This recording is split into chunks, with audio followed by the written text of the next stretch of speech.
유토피아.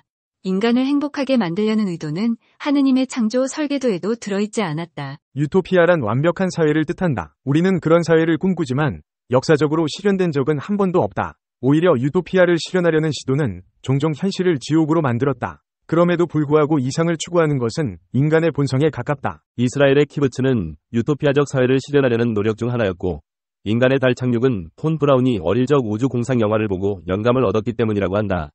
그러므로 이상에 대한 추구는 우리 삶에 필요하다. 그러나 유토피아는 하나가 아니라 여러 개여야 한다. 하나의 유토피아만을 고집할 경우 그것이 실패하면 모든 것이 무너질 수 있기 때문이다. 1884년 영국의 페이비언 협회는 유토피아적 사회를 점진적 개혁을 통해 실현하고자 했다. 이 협회의 가장 유명한 회원이 조지 버나드 쇼였고, 이 단체에서 훗날 영국의 노동당이 나왔다.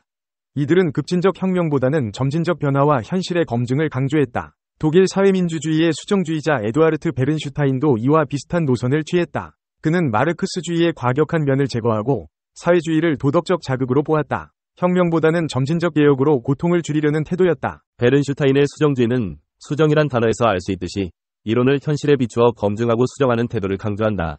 이는 혁명과 파괴 없이 사회를 개선하려는 의도를 보여준다. 베른슈타인은 역사란 미리 정해진 방향으로 나아가는 것이 아니고 사회의 이상적 종착지도 없다고 주장했다.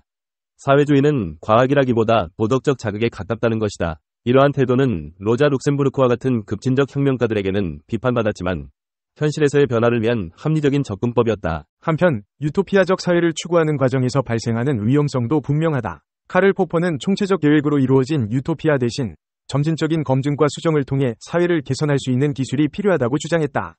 그는 플라톤과 마르크스를 비판하며 사회의 진정으로 필요한 것은 이상적인 유토피아가 아니라 현실을 단계적으로 검증할 수 있는 방법이라고 강조했다. 이는 유토피아를 실현하려는 시도가 현실을 왜곡하거나 폭력적인 혁명을 초래할 수 있다는 점을 지적한 것이다. 마지막으로 이상적인 사회를 추구하는 과정에서 행복의 개념이 중요한 역할을 한다. 인간은 완벽한 사회를 추구하거나 견딜만한 사회를 추구하거나 둘 중 하나를 선택해야 한다. 이 두 가지를 동시에 추구할 수는 없다. 결국 행복은 행복하다고 믿고 싶은 것이지 따로 존재하는 것이 아니다. 따라서 사회의 목표는 유토피아를 실현하는 것이 아니라 최대 다수의 최대 행복을 달성하기 위해 노력하는 것이어야 한다. 유토피아는 현실에 영향을 주는 중요한 개념이다. 그러나 유토피아를 추구하는 과정에서 혁명과 파괴가 일어날 수 있다는 점을 기억해야 한다. 사회를 개선하려는 노력이 필요하지만 점진적인 접근과 현실에 대한 검증이 더 나은 방법일 수 있다. 결국 우리가 추구해야 할 것은 완벽한 유토피아가 아니라 인간에게 진정한 행복과 만족을 가져다주는 삶의 방식이다. 이 비디오가 유용했다면 좋아요와 구독 버튼을 눌러주세요. 건강한 삶을 위한 더 많은 팁을 공유할 테니 계속해서 저희 채널을 지켜봐주세요. 감사합니다.